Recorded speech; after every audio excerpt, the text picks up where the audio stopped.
It's another day at sea on the Disney Treasure.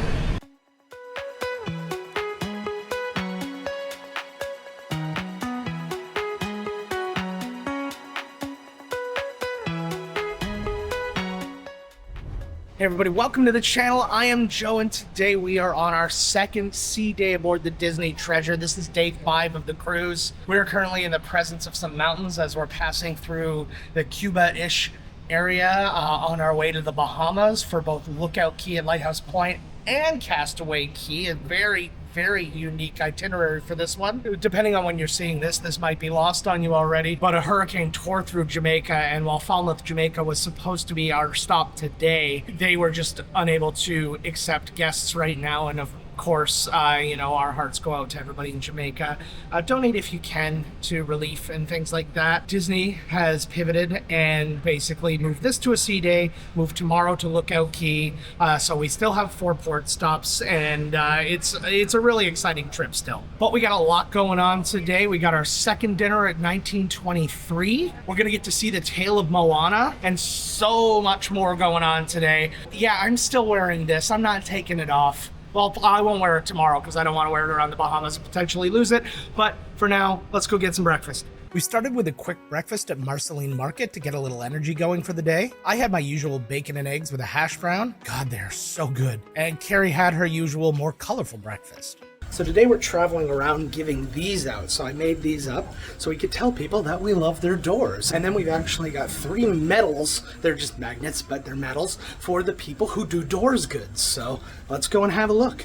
Door decorating on Disney Cruise Line ships has become a huge tradition. It's a way to express yourself, give your fellow cruise mates a little eye candy, and frankly, identify which room is yours. We wanted to honor that and show a little appreciation for the hard work put into these doors, but we only made 50 magnets, so we had to be a little bit picky at times. I really wanted to put one on a blank door just to be funny, but also not to exclude the non-decorators, but we couldn't afford to waste a magnet like that.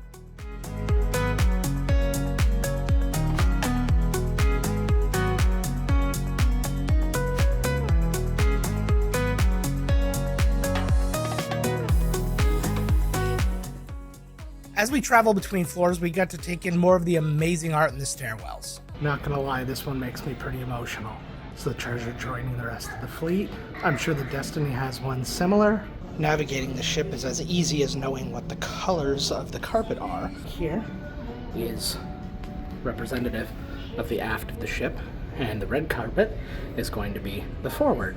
So you always know where you're at when you get on the elevators. As we continue honoring doors, it's important to point out the fish extenders on many of them. If you're new to Disney cruising, fish extenders are laid out so cruisers can come by and leave a little pixie dust at your door. While we were placing these magnets, the family was putting the 200 packages that we made for people in the fish extenders as we passed by. It's great for the kids to come back to the room at the end of the day and have a little gift there waiting for them. For our gifts, we left a wide arrangement of Canadian treats, including fun-sized Canadian chocolate bars, Tim Hortons pencils, and then some tiny Christmas axolotls, which aren't Canadian, but they're adorable and they kind of feel Canadian.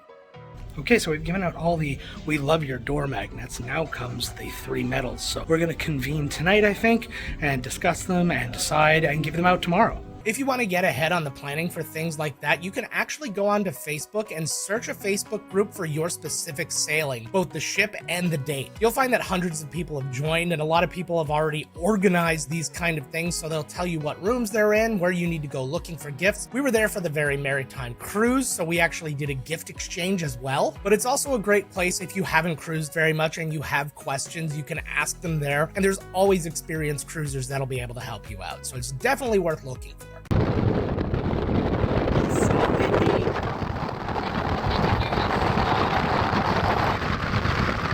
Fresh off our trivia win last night, we thought we'd try our luck one more time, this time with general knowledge trivia.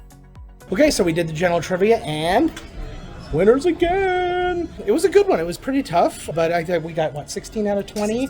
And it actually was a 3-way tie, and we had to guess the distance between New York and London and be the closest. That was the tiebreaker. And somebody said 2386. Yep. And I was like, no, maybe 3386. And it was actually within 100 miles. And so we walked away with more championship. My mom got one too because she was a part of our team. But yeah, winner, chicken dinner. Now, I will say an interesting phenomena that I've seen on the ship. I don't want to be a constant jockeying the mouse kind of guy, I will point out when I have something to criticize. Apparently, they're not doing great in the mac and cheese department. We've found so many empty trays with just a full thing of whatever the mac and cheese was, and it's quite consistent in the halls where room service is. Everything's been eaten, the mac and cheese has been left alone. I was just in a bathroom where there was a full thing of mac and cheese. I don't think they're doing great here.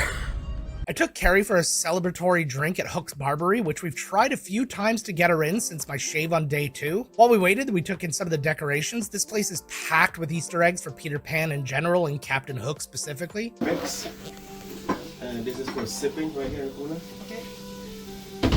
This is from the 1916 era, right here at the top. Sipping. Do you have buffalo drinks? Yes, I do. Old fashioned, sweet, not too sweet. Not too sweet. Okay. Watching Nur, our mixologist, take the time to methodically make this drink was reminiscent of a Breaking Bad cook scene. He has these recipes down to a literal science.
There you go.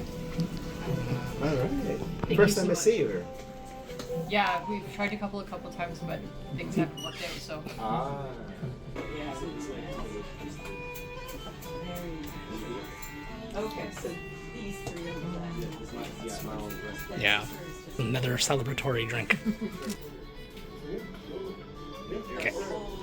Next up was our second dinner at 1923 in the Roy Disney Room. On today's menu, you had appetizers like the double-baked 3-cheese souffle, sliced prosciutto, coppa, and sopressata, baked oysters, and the baby iceberg salad, and soups like the white onion soup and braised oxtail soup, and a sourdough bread service with olive oil and rosemary. Entrees included the oven-baked lobster tail, roasted green circle chicken breast, ratatouille feuilleté, Californian Riesling risotto, juniper marinated venison loin, and lighter notes like the soy and miso glazed duck breast salad, and standard steak, chicken, and salmon. Carrie started with the baked oysters with spinach, shallots, pancetta, and crisp Japanese breadcrumbs.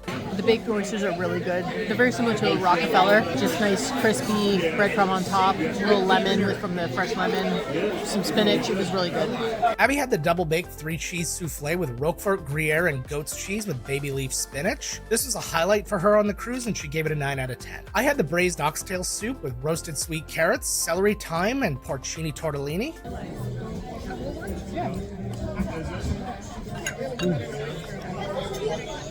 The oxtail is incredibly tender. The tortellini is really good.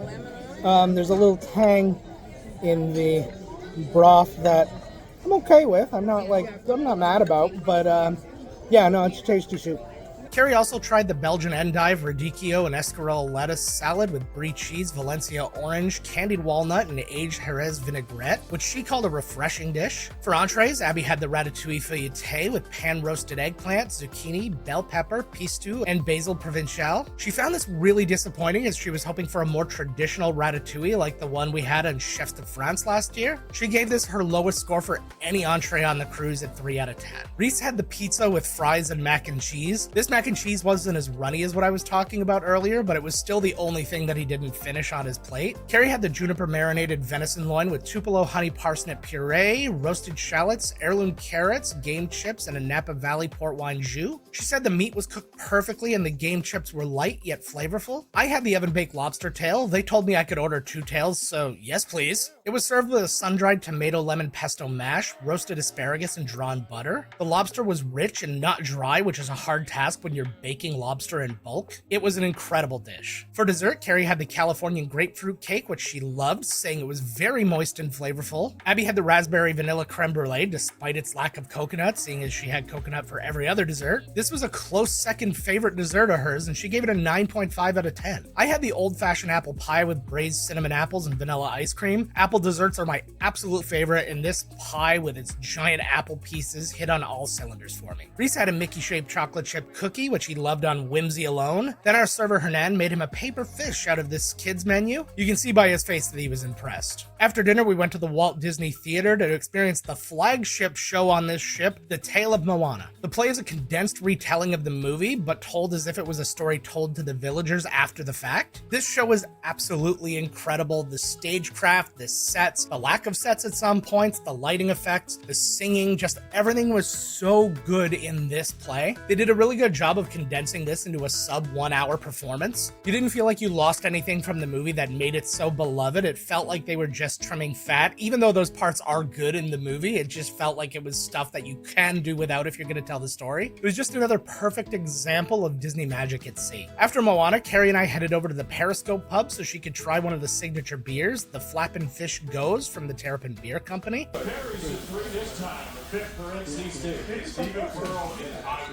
It's very light, and it's got almost like a sour watermelon flavor. It's quite nice. It's good.